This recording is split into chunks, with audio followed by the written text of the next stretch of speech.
Ya. Assalamualaikum warahmatullahi wabarakatuh. Selamat siang, Pak Ahmad dan teman-teman semua. Kami dari kelompok 4 akan mempresentasikan mengenai scientific changes, perspective and proposals. Bisa di next. Sebelum presentasi dimulai, izinkan saya untuk mengenalkan anggota kelompok kami. Itu yang pertama adalah Puspita Dwi Anjani, yang kedua ada Muhammad Ilham Azmi, dan yang terakhir ada saya sendiri, Fathan Maulana Liti. Next. Nah, untuk presentasi kali ini adalah secara garis besar, presentasi kali ini akan membahas tentang perubahan ilmiah, perspektif dalam perubahan ilmiah, serta pandangan para ahli seperti Thomas Kuhn, Imre Lakatos, dan Paul Feyerabend dalam melihat perubahan ilmiah. Next. Nah, yang materi pertama adalah develop and change. Nah, seperti yang kita tahu, perubahan zaman juga mempengaruhi cara pandang kita terhadap budaya ilmiah dalam lingkungan kehidupan kita sehari-hari. Nah, tentunya dengan adanya perubahan ini juga menimbulkan sebuah perkembangan budaya yang membangun perspektif baru dalam suatu budaya. Meskipun begitu tetap akan timbul banyak sekali dalam peristiwa perubahan tersebut pandangan dari masa ke masa yang berbeda. Nah, di sini ada beberapa faktor di sini yang mempengaruhi, ada dari sosial, budaya, sejarah, kelembagaan, dan lain-lain. Nah, mengapa ada perbedaan penerimaan pandangan tentang dunia fisik padahal memiliki kemasukalan yang sama? Apakah kesinambungan melalui perubahan ilmiah? Dan jika iya, bagaimana ciri-cirinya, atau apakah teori yang praktik selanjutnya memiliki perbedaan yang jelas dengan teori dan praktik selanjutnya? Nah, pertanyaan-pertanyaan berikut juga akan dijawab. Yang pertama adalah melihat hal ini sebagai latihan secara logis konsekuensi bukti teori ilmiah dibandingkan dengan para pesaingnya. Nah, parameter ini dilihat dari sisi yang dimana adalah tingkat konfirmasi, kekuatan verifikasi, pengelolaan bukti yang relevan, dan perubahan dinilai sesuai dengan seberapa baik teori yang diajukan dan berhubungan dengan kriteria tersebut. Yang kedua adalah perubahan ilmiah dapat dipahami sebagai fenomena sejarah dan sosial. Orientasi ini melibatkan modalitas historis dan temporal. Kerangka ini menganggap serius keyakinan bahwa konteks perubahan dan kemajuan terbentang luas dalam masa lalunya hingga masa kini. Untuk penilaiannya sendiri bisa dibandingkan dengan pengambilan kinerja masa lalu dan perbandingan dengan para pesaingnya di masa sekarang. Bisa next. Lalu selanjutnya adalah discourse of the received view in philosophy of science. Nah, di sini ada dua kerangka kerja yang bertajam di Di sini pandangan yang pertama adalah yang dilihat oleh Carnap dan Russell untuk menunjukkan sedikit antusias mereka sepanjang karirnya dalam hal perubahan ilmiah. Ini karena menurut asumsi mereka, sains pada dasarnya adalah dan metode dasarnya adalah progresif dan progresif kumulatif, membantu kita untuk memahami dunia dengan baik. Lalu selanjutnya adalah Steinbach dan Popper dalam karyanya memiliki relevansi dengan pertanyaan tentang pilihan teori dan manfaat komparatif dari teori-teori yang bersaing. Namun faktanya pertanyaan tersebut bukanlah sesuatu yang menjadi pusat dari pandangan yang diterima, melainkan pertanyaan tentang diskontinuitas dan perubahan dalam perkembangan ilmu pengetahuan sangat penting bagi seorang penulis. Nah, di sini memiliki tujuan adalah untuk memotivasi sikap terhadap perubahan ilmiah, dan yang kedua adalah untuk menemukan sikap dalam wacana positivisme yang lebih besar. Lalu selanjutnya adalah konstruksi logika sebagai batu filsuf. Maksud di sini yang pertama adalah dengan menggunakan konstruksionisme, logis ini akan membantu menjelaskan filsafat ilmiah dan fungsi untuk memperkenalkan kerangka konseptual dari cara analisis yang lebih pragmatis yang masih berlaku dalam teori sosial ilmu pengetahuan. Nah, yang pertama adalah komitmen konstruksionisme. dalam dua komitmen yang ada pada konstitusi ini berpandangan bahwa kok segala sesuatu yang dapat dialami dengan artian dapat dijelaskan secara terperinci dengan direduksi menjadi komponen yang diistimewakan dan dan lebih mendasar.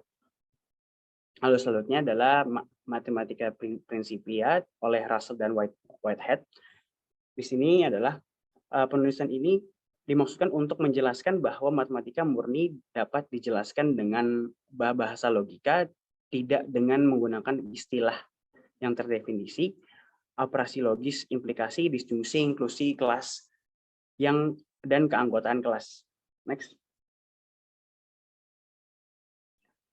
Yang ketiga adalah atomis logis, empiris, dan kesatuan ilmu. Nah, di sini Russell dan Carnap menggunakan peminiman dalam penggunaan kosakata dalam pendefinisian. Maksudnya adalah dalam menggunakan kosakata ini, mereka menggunakan untuk memahami individu yang dalam suatu pembentukan kebenaran di dalam sebuah struktur. Dalam pembentukan proporsi kata untuk membentuk struktur, Russell sendiri memiliki sebuah penyebutan seperti atom yang berisikan kata menunjukkan dengan kata predikat dalam suatu struktur.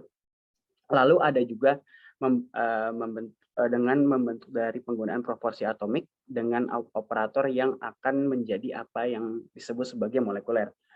Lalu yang kedua adalah Carnap juga menggunakan peminiman kosakata, cara peminiman kosakata tapi menggunakan cara yang berbeda. Nah, di sini jika sebelumnya Russell membedakan proporsi atom, di sini Carnap membicarakan tentang kalimat protokol yang di mana merupakan komitmen terhadap kalimat-kalimat observasi sebagai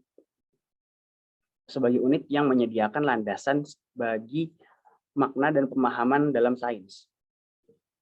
Yang keempat adalah verifikasi, keberanian kognitif, dan induksi dan konjektur. Nah, dalam pembahasan materi ini kita berpindah kepada karya Hans Reinbach dan Popper.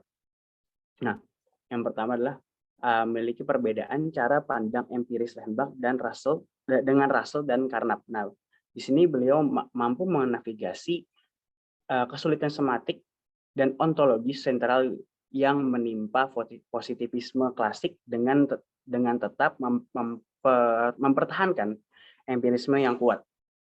Hal ini dilakukan dengan melepas komitmen sulit dari pandangan positivisme sebelumnya. Lalu yang selanjutnya adalah perbedaan cara pandang empiris. Lalu selanjutnya adalah pandangan Carnap terhadap sains. Di sini pandangan Popper terhadap sains. Di sini Popper memberikan penjelasan bahwa sains adalah tentang memasukkan pernyataan dasar, bukan tentang memverifikasinya. Dengan demikian, sains harusnya membuat dugaan yang berani atau ujian lebih berat untuk teori yang akan diujikan. Nah, jika teori tersebut berhasil diuji dan bertahan dari segala upaya serius untuk memasukkannya, nah, teorinya akan diterima untuk sementara dan akan dites lagi dengan cara-cara lainnya. Bisa next.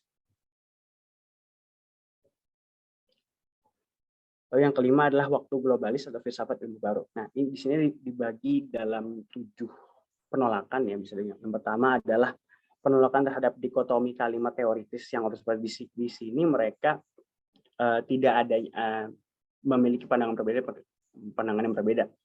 Dan juga prinsip yang harus dibuat dengan kalimat observasional yang secara serius dipengaruhi oleh teori. Yang faktanya mereka lebih mengutamakan teori daripada pengamatan, sedangkan pada pandangan yang diterima melakukan hal yang sebaliknya. Lalu yang kedua adalah mereka menolak bahwa transisi dari satu teori ke teori lain adalah kumulatif. Mereka berpendapat bahwa ketika transisi itu terjadi, nilai logis dan empiris dari satu teori ke teori yang lain baru dapat dipenuhi, tidak dapat dipertahankan.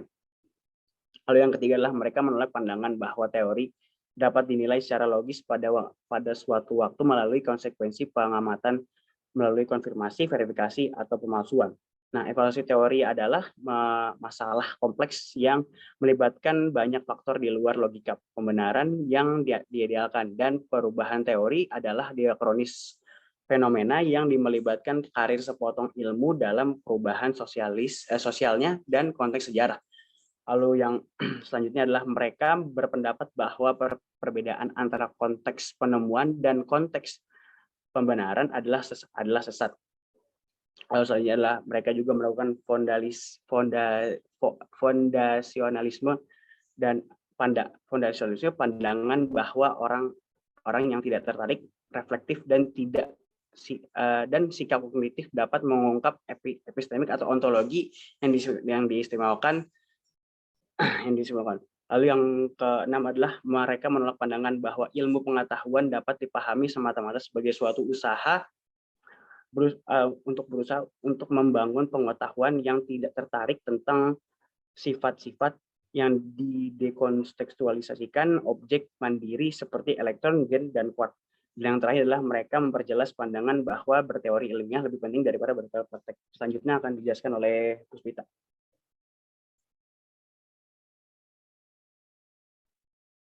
Ya, selanjutnya adalah paradigm lexicon and instrumentation.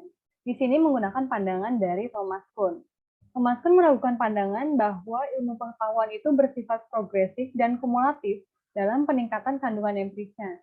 Nah, bagi Thomas Kuhn ini, teori-teori itu tidak digantikan oleh teori penerusnya, bukan karena teori itu tidak diverifikasi atau disangkal, melainkan karena teori-teori tersebut itu kurang baik jika dibandingkan dengan teori-teori yang menggantikannya dalam memecahkan masalah ilmiah. Kuhn kemudian menganjurkan model untuk memahami perubahan ilmiah, terutama perubahan dalam sains yang dapat disebut revolusioner. Nah, di sini hal ini melibatkan 3 gagasan kunci. Yang pertama yaitu pergeseran paradigma. Nah, gagasan paradigma dan pergeseran paradigma ini dikritik sebagai sesuatu yang kabur dan juga ambigu.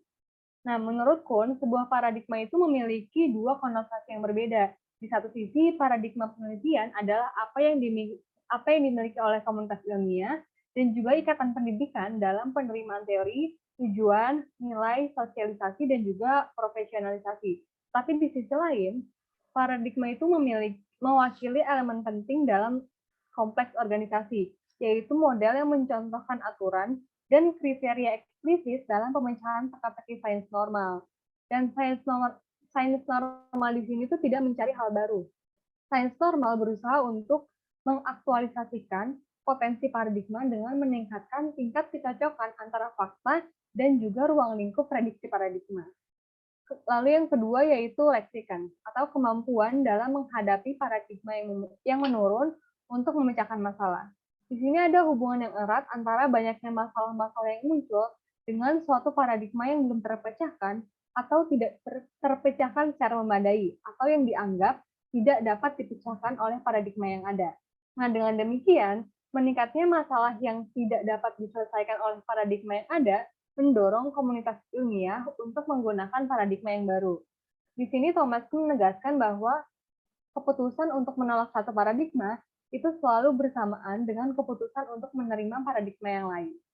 Terus yang ketiga yaitu incommensuration atau ketidakberbandingan antara paradigma lama dan paradigma baru yang muncul selama periode krisis dalam ilmu pengetahuan. Klaim Kuhn itu bukan bahwa paradigma lama berubah secara bertahap menjadi paradigma penerusnya, melainkan paradigma yang baru sepenuhnya menggantikan paradigma yang lama.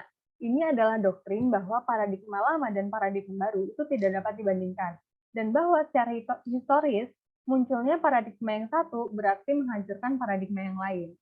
Kuhn mendasarkan modelnya pada teori perubahan sosial dan juga melihat faktor sosial dan institusional sebagai parameter penting untuk memahami sifat transisi dalam sains. Lalu selanjutnya yaitu research programs dan progress yang menggunakan pandangan dari Imre Lakatos. Menurut Lakatos, program penelitian itu adalah unit yang digunakan untuk menganalisis sifat dan arah perkembangan ilmu pengetahuan yang dimana ilmu pengetahuan ini itu merupakan fenomena yang dinamis. Nah, dalam perspektif Lakatos, pengetahuan itu tumbuh dengan program-program yang progresif yang menang atas program-program yang merosot. Dan dalam beberapa hal, konsep Lakatos tentang program penelitian ini menyerupai gagasan Thomas Kuhn tentang sains normal, di mana menurut keduanya, sains itu dilakukan menurut aturan. Dan Lakatos memberitahu secara eksplisit bahwa program penelitian itu terdiri dari aturan metodologi. Kemudian Lakatos, sama seperti Thomas Kuhn, itu menolak gagasan yang disebutnya dengan falsifikasionisme naif, atau gagasan bahwa progres atau kemajuan itu dapat dievaluasi dalam kerangka satu teori yang menggantikan teori lain karena teori yang pertama disangkal oleh sebuah eksperimen yang berhasil dijelaskan oleh teori selanjutnya. Atau secara sederhana, falsifikasionisme ini itu kebalikan dari verifikasi. Di mana kalau verifikasi itu membuktikan bahwa suatu hal atau teori itu benar. Nah, kalau falsifikasionisme ini mencoba membuktikan bahwa teori itu salah. Lakatos kemudian mengemukakan pendekatan yang dinilai lebih canggih dalam hal kemajuan. Yang pertama yaitu, kemajuan bukanlah proses linear yang hanya melibatkan dua teori yang bersaing, tetapi merupakan proses kompleks yang menuntut proliferasi teori yang berbeda pada saat yang sama. Lalu yang kedua, kontradiksi terhadap suatu teori dapat dikatakan sengaja dipalsukan hanya setelah dapat dijelaskan oleh teori lain secara memuaskan.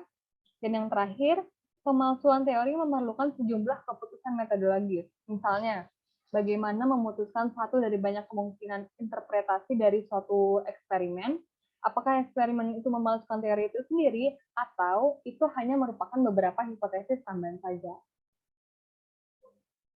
Lalu selanjutnya, problems and progress, yang menggunakan pandangan dari Larry Laudan. Di sini Laudan menggabungkan gagasan Thomas Kuhn tentang pemecahan masalah dan juga konsepsi dari Imre Lakatos tentang program penelitian, yang kemudian dicirikan oleh Laudan sebagai tradisi penelitian. Dalam pandangan Laudan, sains itu adalah aktivitas yang diatur oleh aturan, komitmen, dan norma fundamental yang bertahan dalam periode waktu yang lama. Nah, Laudan menyebut keyakinan yang membentuk pandangan fundamental tersebut itu sebagai tradisi penelitian. Tradisi penelitian di sini memiliki dua fitur utama. Yang pertama, terdiri dari seperangkat keyakinan tentang apa jenis entitas dan proses membentuk bidang penyelidikan. Dan yang kedua, seperangkat norma penyelidikan tentang bagaimana bidang itu diselidiki, bagaimana teori diuji, bagaimana data dikumpulkan, dan seterusnya. Oleh karena itu, sebuah tradisi penelitian itu mengikat kelompok teori yang semuanya dipandu oleh aturan atau norma yang sama, dan yang semuanya terbagi dalam ontologi tradisi penelitian. Kemudian bersama dengan Lakatos, Laudan bersikeras bahwa tradisi penelitian itu harus diterangi oleh penelitian sejarah, karena dalam pandangan mereka, filsafat ilmu buta tanpa sejarah ilmu. Dan di sini Laudan mengklaim bahwa tujuan kognitif sains dapat dicirikan dalam banyak cara. Sains dapat dipandang sebagai tujuan teori yang telah teruji dengan baik, sains dapat mengarah pada teori yang memprediksi fakta-fakta baru, atau sains dapat mengandung teori-teori yang memiliki aplikasi praktis maksimum, dan sebagainya. Kriterianya sendiri adalah efektivitas pemecahan masalah. Nah, Laudan kemudian membagi pemecahan masalah ini menjadi dua kategori besar. Yang pertama yaitu kegiatan pemecahan masalah empiris, yang dimana pada tatanan empiris ini, Laudan membedakan antara masalah potensial, masalah yang terpecahkan, dan masalah anomali. Nah, masalah yang potensial itu menunjukkan apa yang kita anggap sebagai kasus di dunia fisik, tetapi belum ada penjelasannya. Masalah yang terpecahkan itu mewujudkan kasus-kasus pengetahuan aktual yang dicapai oleh satu atau lebih teori. Lalu masalah anomali itu diwujudkan seperti masalah yang tidak dapat terselesaikan oleh teori-teori yang ada, tetapi dapat diselesaikan oleh teori saingan. Kemudian masalah yang kedua yaitu penghapusan masalah konseptual. Nah, menurut pandangan Laudan di sini, model pemecahan masalah dalam kemajuan ilmiah itu secara eksplisit mengakui tuntunan yang dibuat oleh masalah konseptual dan empiris pada sebuah teori, di mana kesulitan konseptual itu harus diminimalkan. Sementara, pada saat yang sama, teori harus memecahkan sejumlah masalah empiris yang besar dan menghasilkan jumlah anomali yang minimal. Selanjutnya adalah anarkisme dan anything goes, yang menggunakan pandangan dari Paul Feyerabend. Dalam pandangan Feyerabend, praktik ilmiah yang berhasil itu tidak pernah berjalan menurut metode rasional. Beliau menganggap bahwa semua upaya untuk menggolongkan metode sains sepenuhnya itu salah arah. Karena menurut pandangannya, keberhasilan dalam usaha ilmiah itu tidak bergantung pada argumen rasional, tetapi pada persuasi, retorika, propaganda, dan juga praktik. Kemudian menurut Feyerabend, satu-satunya prinsip yang tidak menghambat kemajuan itu adalah anything goes, atau apa saja boleh, atau apa saja itu bisa. Hal ini berarti tidak ada aturan metodologis dalam pengembangan sains. Karena itu, Feyerabend menganjurkan anarkisme dalam sains dan juga menganjurkan proliferasi teori yang saling bertentangan dan bersaing. Feyerabend mengungkapkan pandangannya dalam bukunya yang berjudul Against Method, di mana dalam buku tersebut, Feyerabend menentang dengan apa yang disebutnya itu empirisme radikal, yaitu pandangan bahwa setiap saat hanya ada satu set teori yang saling konsisten yang akan digunakan. Dan terdapat dua pasal keyakinan dalam empirisme radikal yang ditentang oleh Feyerabend. Yang pertama, harus ada konsistensi antara teori pendahulu dan juga teori penerus, yang berarti bahwa teori baru itu harus mengandung atau konsisten dengan hasil dan isi dari teori yang mereka ganti. Lalu yang kedua, klaim bahwa ada perbedaan makna di seluruh perubahan teori. Nah, bagi Feyerabend, kedua kondisi tersebut itu bersifat restriktif atau membatasi. Lalu kemudian ada dua klaim utama yang dibuat oleh Feyerabend tentang sains. Yang pertama, gagasan bahwa kemajuan dalam sains dibuat melalui batasan paradigma atau melalui program penelitian atau tradisi itu adalah sebuah ilusi. Dan yang kedua, ilusi adalah gagasan bahwa sains merupakan aktivitas pemecahan masalah yang dilakukan dengan aturan dan norma yang eksplisit. Lalu ada scientific change as a social phenomenon, image of the cosmos in society. Sebelumnya telah dijelaskan pandangan dari beberapa tokoh tentang perubahan ilmiah. Ada Feyerabend yang menganut anarkisme dengan berpegang teguh bahwa satu-satunya prinsip yang tidak menghambat sains adalah anything goes. Lalu ada Thomas Kuhn, Imre Lakatos, dan juga Larry Laudan yang menolak gagasan tentang logika langsung dari verifikasi, sanggahan, atau konfirmasi, di mana teori dapat dinilai secara logis dalam sekejap.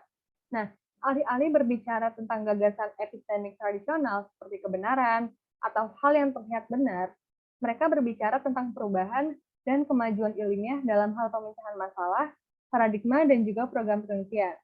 Nah, gagasan-gagasan ini mengundang pertimbangan historis dan sosial untuk kemajuan ilmiah. Lalu sosiolog dan sejarawan sosial kemudian memberikan penjelasan mereka tentang sains yang mereka lihat tersirat dalam karya Thomas Kuhn, Lakatos, dan juga Laudan. Dan dalam menghadapi anarkismenya Feyerabend, mereka menegaskan bahwa keyakinan mereka tentang sains itu dapat ditafsirkan sepenuhnya sebagai suatu fenomena sosial yang selalu berubah. Mereka menolak mitos pengetahuan ilmiah otonom, yang mengandung arti bahwa pengetahuan ilmiah terpisah dari sejarah dan perwujudan sosial. Lalu ahli teori sosial berpendapat bahwa pengetahuan hadir hanya dalam praktik sosial dan linguistik, di mana pengetahuan terus disesuaikan dengan perubahan konteks sosial. Mereka juga berpendapat bahwa pengetahuan itu normatif. Pengetahuan itu normatif, di mana hanya organisasi sosial penyelidikan yang dapat memberikan jawaban dengan melintasi batas-batas disiplin tradisional. Pembahasan selanjutnya akan dijelaskan oleh Hilal. Selanjutnya adalah Making Science and Science Math, the Strong Program in the Sociology of Knowledge. Pembahasan ini menggunakan pandangan dari David Bloor. Bloor memandang sains adalah fenomena sosial sehingga kita harus beralih ke sosiolog pengetahuan. David Bloor menentang pandangan Kuhn, Popper, dan Lakatos. Bloor memandang bahwa bukan filsafat, melainkan sosiologilah yang akan memberikan penjelasan yang berarti tentang asal-usul dan sifat pengetahuan ilmiah. Penjelasan sosiologis tentang pengetahuan ilmiah tidak boleh dibatasi pada kerangka kelembagaannya atau pada faktor-faktor eksternal yang berkaitan dengan laju pertumbuhan atau arahnya. Bloor kemudian meyakini bahwa sosiologi dapat memberikan penjelasan kausal dari penciptaan pengetahuan ilmiah itu sendiri, yang hanya menggunakan sumber-sumber teori sosial dan tidak bergantung pada filsafat. Untuk tujuan inilah dia mengajukan Strong Program. Strong Program ini menetapkan pengetahuan, termasuk pengetahuan ilmiah, menjadi fenomena alam murni. Alih-alih mendefinisikan pengetahuan secara filosofis sebagai keyakinan sejati yang dibenarkan, Bloor menerima informasi apapun dari kelompok individu sebagai suatu pengetahuan. Tentu saja harus dibedakan dari sekadar opini belaka. Bloor juga berpendapat bahwa penjelasan sosiologis pengetahuan ilmiah harus memenuhi 4 persyaratan. Yang pertama, harus kausal. Yang kedua, tidak memihak hubungan dan kebenaran dan kepalsuan. Yang ketiga, simetris dalam mode penjelasannya. Yang keempat, refleksif dalam arti kerangka penjelasannya harus berlaku untuk diri sendiri sebagai tubuh pengetahuan. Next.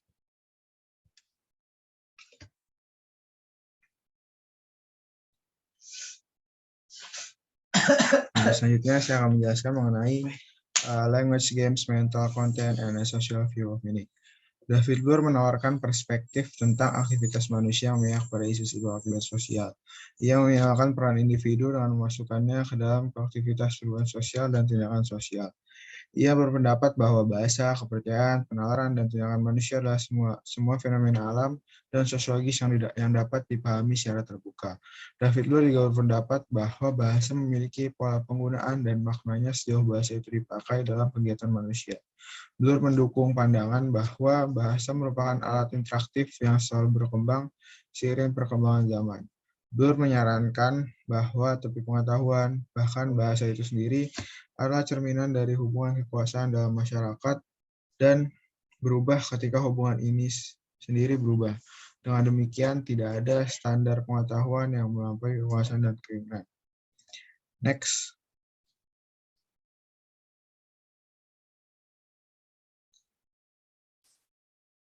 Selanjutnya mengenai Polity and the Social Management of Facts. Schaffin and Schufer mengklaim bahwa pengetahuan diciptakan dengan aktivitas sosial yang dipandu dengan norma dan praktik sosial. Schaffin dan Schufer mendekati usaha ilmiah sebagai pola kegiatan yang terintegrasi sebagai bentuk kehidupan. Kontroversi ilmiah adalah perselisihan mengenai pola yang berbeda dalam melakukan sesuatu dan mengorganisir manusia untuk tujuan praktis. Selain itu, dalam pandangan mereka, solusi untuk masalah pengetahuan tertanam dalam solusi praktis untuk masalah tatanan sosial. Dan solusi praktis yang berbeda untuk masalah tatanan sosial merangkum solusi praktis yang kontras untuk masalah pengetahuan. Pada sebab ini juga dijelaskan bahwa fakta dapat dilihat baik secara epistemologis dan sosial. Fakta dapat dilihat secara epistemologis karena kita sudah memahami apa yang kita konstruksikan, sedangkan secara sosial fakta dapat dilihat karena mereka terbentuk di bawah kondisi yang terkendali. Next.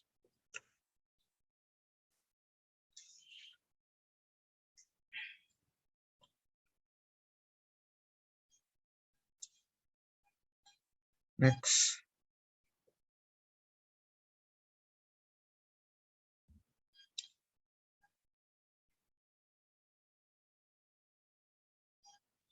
Sebelumnya.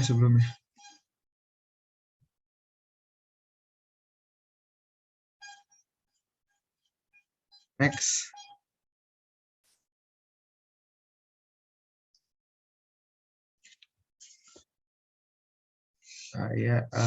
Mengenai practice of scientific change.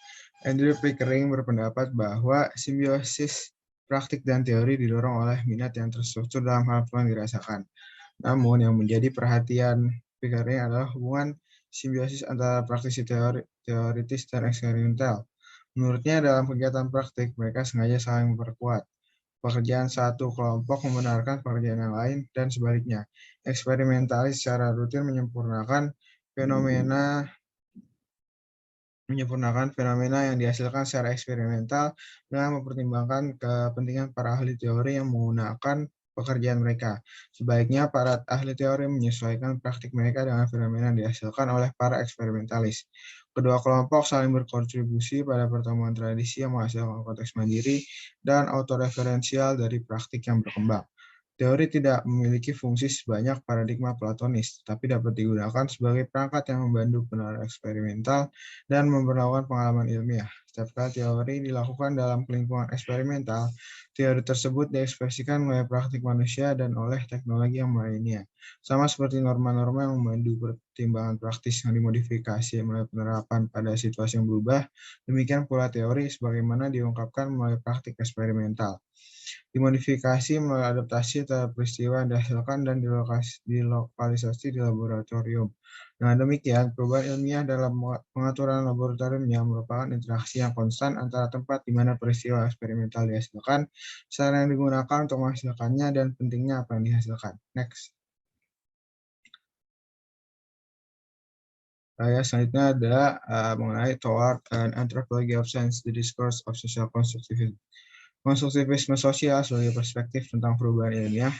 Konstruksi mengatakan bahwa fakta-fakta ilmiah yang murni dan tidak tercampur secara sosial itu tidak ada. Tetapi fakta sosial atau fakta tentang keberadaan konstruksi yang kita sebut fakta ilmiah benar-benar ada. Ini terbuka untuk dua interpretasi. Yang pertama, bahwa teori-teori ilmiah dan aplikasi interpretifnya terhadap bukti secara sosiologis syarat dengan bahwa setiap penerapan dibuat dalam konteks yang terorganisir secara sosial. Atau yang kedua, dapat dijelaskan bahwa teori dan fakta ilmiah dibentuk semata-mata oleh konstruksi sosial. Atau dan Wolgar berasumsi secara metodologis bahwa fakta-fakta dibuat secara lokal dan sosial termasuk terkontrol dari laboratorium. Ini cukup masuk akal sebagai asumsi antropologis. Next. Yang terakhir adalah kesimpulan. Jadi kesimpulan yang dapat kami simpulkan adalah masalah bagaimana menjelaskan perubahan ilmiah adalah masalah yang bercabang. Para ahli teori global maupun para ahli sosial memiliki kesamaan dalam menjelaskan perubahan ilmiah. Mereka sama-sama mendasarkan serta mengutamakan suatu perspektif dengan mengorbankan perspektif yang lain.